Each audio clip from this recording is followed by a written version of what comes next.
Welcome to the April 2023 edition of MCBI-TV News. I'm Ayani Hughes. Throughout the first 2 quarters of 2023, beauty brands are officially back outside. From the Black Hair Experience in Atlanta that creatively showcases the culture of Afro-textured hair and some of the brands that contribute to it, to the historic Bronner Brothers International Hair Show in New Orleans, beauty events are wooing consumers with grassroots and uniquely curated in-person engagements. The largest and longest-running event for the natural hair community is Talia Wajid's World Natural Hair Health and Beauty Show. This month marked more than 20 years that the show has hosted workshops, seminars, presenters, entertainers, and a plethora of vendors, with many of the biggest national brands in Black hair care represented. MCBI checked out World Natural and shares why this event remains so relevant.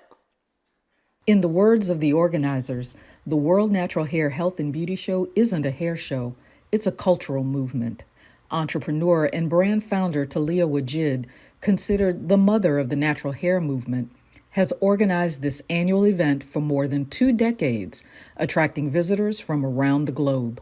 While the Talia Wajid brand has a prominent presence in the expo hall, the floor hosts local vendors and many of the most popular national brands whose products are made with natural textured hair consumers in mind. The weekend-long event presented the perfect opportunity for brands to give away lots of free samples, showcase styling demonstrations, introduce new products, engage with brand ambassadors, and sell products at discounted prices. Cosmetology professionals took advantage of seminars, earning continuing education credits, while guests met brand founders and enjoyed live entertainment from the main stage. 20 years in, World Natural still plays an important role in the culture by promoting a realistic and inclusive concept of beauty. World Natural was the originator, creating community and space for Black women to explore products, learn to style their curls, coils, and kinks, and most importantly, to gain confidence embracing their natural hair without the use of chemicals. This year's show was sponsored by Walmart. Dwan White reporting from the World Natural Hair, Health, and Beauty Show. In more event news, the HUE Affair tour has been attended by thousands of women throughout the decade looking to engage with multicultural beauty brands. Organized by Natural Partners in Crime, HUE Affair unites brands with consumers through informative and exciting activations. MCBI's Eartha Hopkins talked with co-founder Sabrina Bossier about how the tour has grown and about their recent activation at South by Southwest. In 2010, Sabrina Bossier, co-founder of Natural Partners in Crime and the HUE Affair, decided to go natural. Eager to learn more about her hair and the products to help her through the transition, hair events became her go-to for information.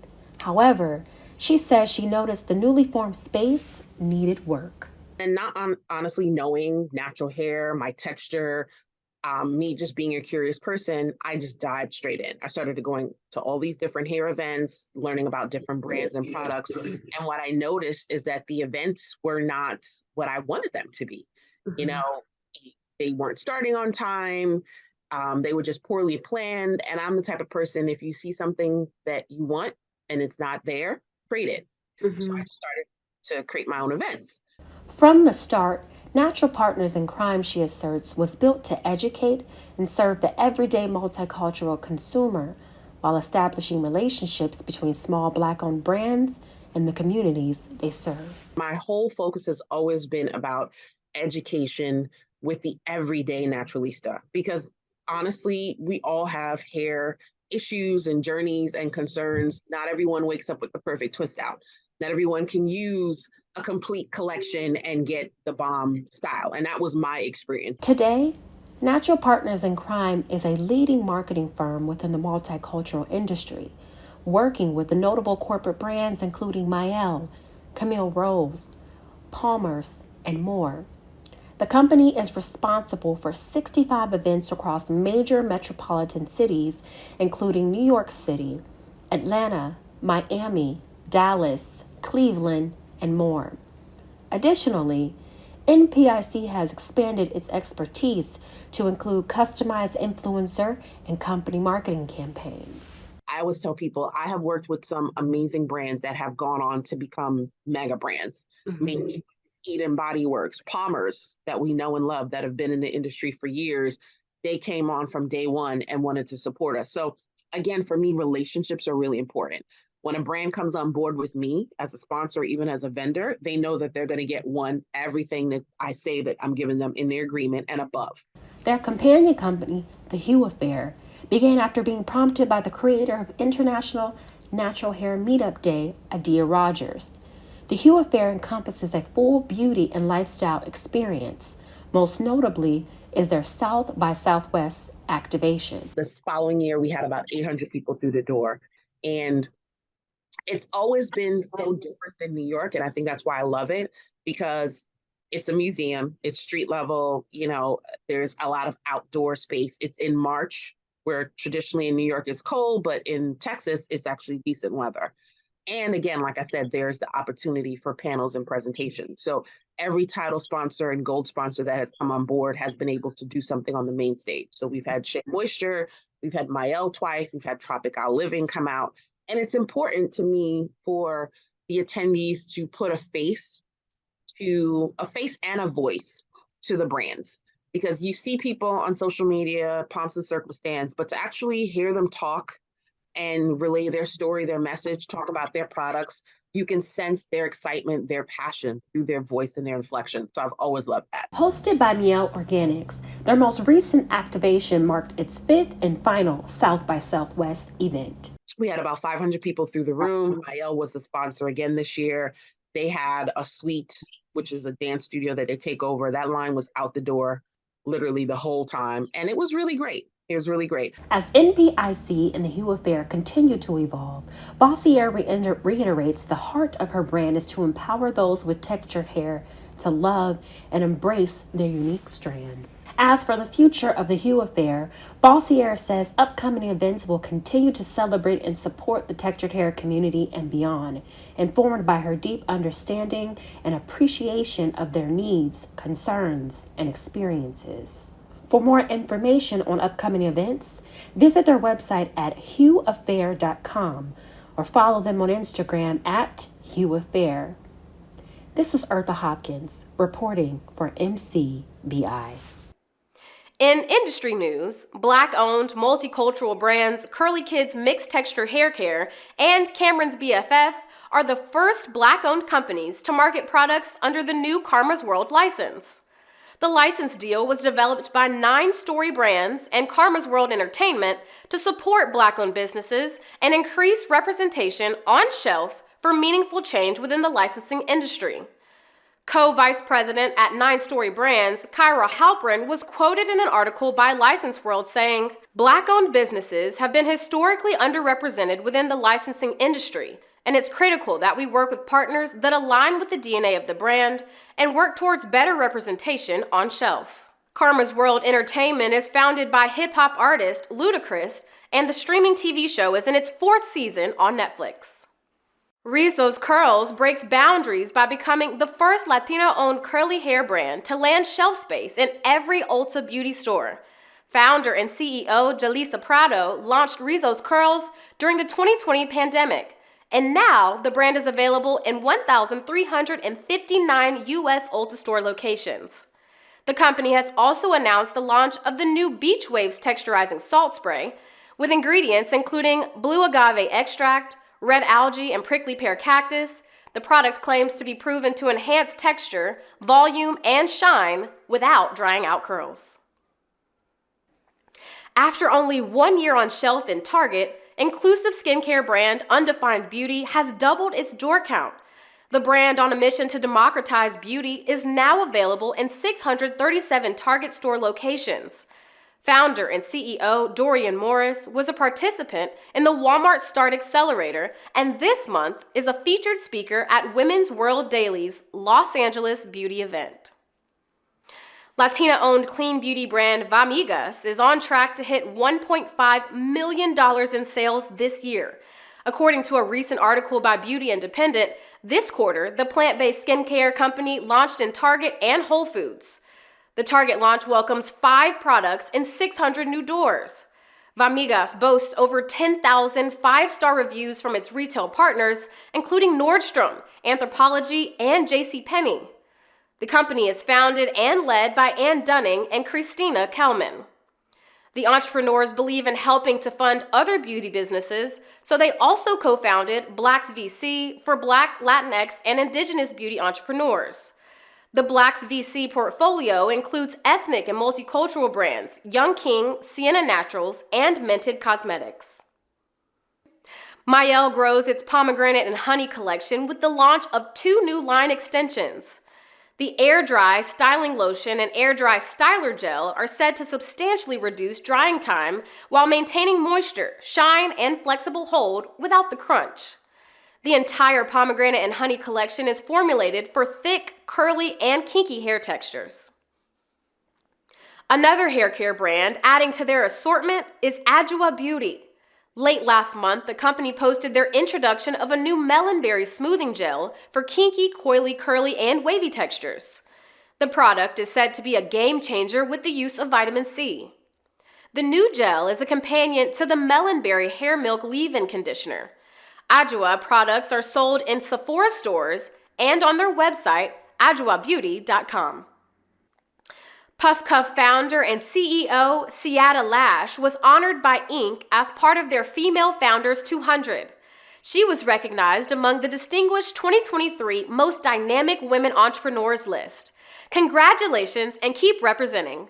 Skincare brand 54 Thrones was featured this month on QVC.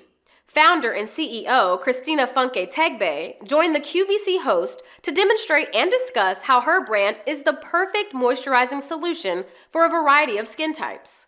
To learn more about Christina and 54 Thrones' journey to retail, check out last month's edition of MCBI-TV News on this channel, where she spoke with me about how the brand was started and how a $200,000 grant she recently received from 15% Pledge is helping her grow her business. MCBI, along with the beauty industry, honors the life of Edward G. Gardner, founder and leader of the iconic ethnic hair care brand and company, Soft Sheen. Mr. Gardner passed away on March 29th in his Chicago home, where he spent all but 4 of his 98 years. Here's more about his life and legacy. Beauty industry titan Edward G. Gardner, along with his wife Betty Ann, co-founded Soft Sheen, one of the largest and most enduring companies in the black hair category.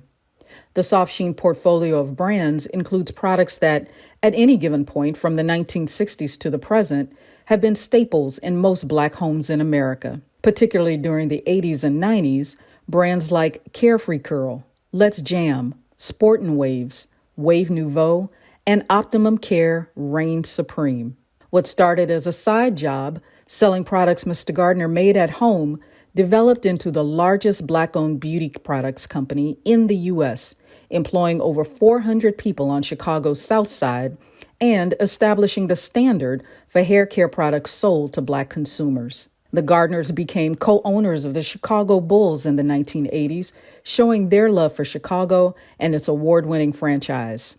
An activist at heart, Mr. Gardner served on the boards of Chicago United and the Chicago Urban League. In addition to his many achievements as a savvy businessman, Mr. Gardner helped Chicago elect its first Black mayor, Harold Washington, in 1983. And at the age of 87, Mr. Gardner led over 1,000 demonstrators protesting the lack of Black workers on local construction crews. In 1998, Soft Sheen was acquired by L'Oreal. Mr. Gardner has left an indelible mark on the city of Chicago and the U.S. beauty industry, forevermore cementing his legacy. Mr. Gardner is survived by his wife, 4 children, 7 grandchildren, and great-grandson. Multicultural hair care brand founder Stormy Steele has joined the cast for season 6 of the hit reality TV show Love and Marriage Huntsville. Steele's brand, Canvas Beauty, rose to popularity during 2020 when the company's Hair Blossom Serum became among the top hair products sold direct-to-consumer during the pandemic. Since, the serum and other Canvas products have been available in mass retail in over 1,000 doors at Target and in other mass, drug, and beauty stores, including Walmart, CVS, and Sally Beauty. Love and Marriage Huntsville is among the top-rated shows on the OWN TV network. Season 6 debuted this month. Atlanta-based Spelman College, the leading historically Black college for women, now offers a certification in Cosmetic Science. The curriculum was conceptualized by chemistry and biochem professor Lita Winfield, and the new term started this month. The certification includes a series of 6 courses where students will learn everything from the history of Greek and African beauty concepts to basic cosmetic ingredients, regulations, and the biochemistry of cosmetic science.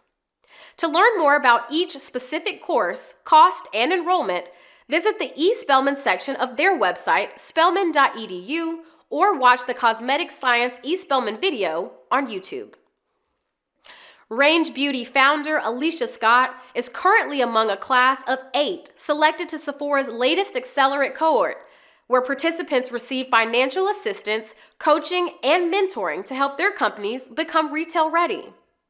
I had a chat with Alicia about what it took to be accepted into Accelerate and how the program is helping her grow her knowledge of the beauty retail sector. I started my relationship with Sephora back in 2020 when I was talking to them just brand to retailer relationship. They reached out again when there was a heightened lens on Black owned businesses, especially Black beauty businesses. And that's when our initial conversation started. For me, I was just like, I was so focused on Target and mass market that I didn't see how we were going to fit. And I think they were also like, okay, let's kind of regroup later on in the future. And we just left it alone. And so this time around, once I kind of this is our 3rd year now in business. And I realized, okay, our market isn't mass. Our market isn't Target. We are really needing to be at a true beauty retailer, true beauty destination. And I really wanted to curate the brand to be where our customer is and where our customer is shopping. And that's when I was like, okay, I'm setting my vision on Sephora.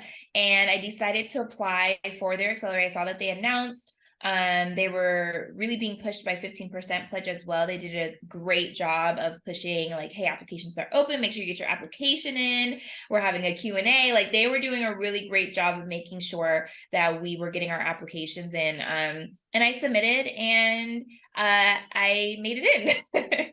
Wow, just like that. I love that. So there was, I'm sure, tons and tons and tons of people who applied, right? So what do you think about your pitch made you and Range Beauty stand out to be able to be one of the chosen brands? Yeah, I tell everyone, like I've been pitching since the launch of my brand. So when we launched in 2018, my first pitch competition was in the month after we launched in 2018. And it was here in Atlanta at the Spanx headquarters. And it was my first time having to pitch in person for my brand. And I lost. Like I didn't even make it to one of the final rounds. It was just like, okay, you have great energy. I love your presentation, but you're not really creating anything different or new. And at the time, I didn't speak about my journey because I thought that it would exclude people from the brand. I solely focused on it being clean beauty for the forgotten shades. And at this time, Fenty had launched. Brands were now trying to step up to the plate to expand their shade range. And my judge was just like, it's really not enough to say that you have a shade range now. And then it's also kind of not enough to just be like, you're clean. Like, what does that mean? And when I told her about my acne and eczema, she was like, I really wish you would have said that in your pitch. Why didn't you talk about that more? And I just took what she was saying. I took her feedback and I was like, okay, I'm going to work on this. And that's when I honestly started getting into these accelerators, winning at these pitch competitions, winning these grants. Once I learned how to niche down and hyper focus on my direct audience instead of trying to be so broad and trying to be everywhere and everything to everyone, I was like, no, I'm creating something special for a special community. Let me speak to that and make sure that I'm always telling my personal story and then telling the story of others who have felt forgotten or left out by the makeup aisles and beauty industry. And I feel like that is the huge differentiation with people who have applied to other accelerators, not just Sephora, but for other grants, accelerators, is making sure that you are very specific about what you're creating and very intentional around who it's for, and really expressing the longevity of your business, really expressing how you're going to capture this market share. Alicia formerly appeared in a season 13 episode of Shark Tank, walking away with a deal from Lori Greiner and guest shark Emma Grede. Men's grooming brand Bevel has been making waves for a decade. The brand, founded in 2013 by entrepreneur Tristan Walker, celebrated its 10th year this month. MCBI also celebrates the state of Texas House of Representatives overwhelmingly passing the Crown Act. The legislation to ban natural hair discrimination now goes to the state Senate before reaching the governor's desk. MCBI has previously reported the staggering statistics that only 1% of all venture capital went to Black-owned companies and only 2% to Hispanic-owned businesses. While equitable access to capital continues to be a challenge, we've explored a few non-traditional venture capital groups that are stepping up to invest in Black and Brown-owned beauty businesses with grants, seed, and scale-focused funding. MCBI's Eartha Hopkins reports. A 2022 McKinsey study revealed that Black brands in the beauty industry raised a median of $13 million in venture capital, substantially less than the $20 million that non-Black brands raised. Yet today, the median revenue of those Black brands is 89 times higher than what non-Black beauty brands return over the same period. Despite consistent evidence indicating the driving force of Black and Brown-owned beauty brands, venture capital investment in these companies remains slow-moving. While many factors contribute to this phenomenon, the lack of Black, other people of color, and women leadership within venture capital firms is considerable. Just 3% of U.S. venture capital partners are Black, according to a survey by NVCA and Deloitte, providing a clearer picture of the barriers that Black and Brown founders face when seeking funding. Considering this, Black-led venture capital firms are emerging, taking special interest in investing in Black, Brown, and women-owned companies to balance the scales. Regarding racial bias within the VC ecosystem, organizations, firms, and individual investors are convening to change the landscape. Notable is Black-led nonprofit organization Black Ambition, founded by a Grammy Award-winning songwriter, producer, and entrepreneur, Pharrell Williams. The organization provides a tiered prize of $1 million to eligible Black and Hispanic entrepreneurs alongside mentorship. Additionally, VC firms like Black Girl Ventures are acknowledging the intersections of race and gender and are working to power women of color-led startups with initial funding. Not only is their team and board reflective of their community, the firm combines elements of Shark Tank and Kickstarter to provide capital, resources, and support. Similarly, the I Fund Women of Color and Caress Dreams Fund grant puts women of color-led startups center stage, granting executive, exclusive access and up to $5,000 to its grantees. Specifically within the beauty sector, trends of Black and Brown accelerators are now accompanying seed funding with mentorship, supply chain, distribution access, and internal executive advisement. An example is Glacier's recent announcement of its third grant program, offering $50,000 to 6 U.S. Black and Brown grantees across the U.S. This is Eartha Hopkins reporting for MCBI. Where politics meets product development, the Washington State Senate just passed legislation that prevents known toxic chemicals from being used and sold in beauty and personal care products.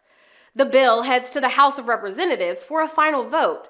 If signed, the law will become the most restrictive in the country, regulating toxic chemicals in beauty and personal care products.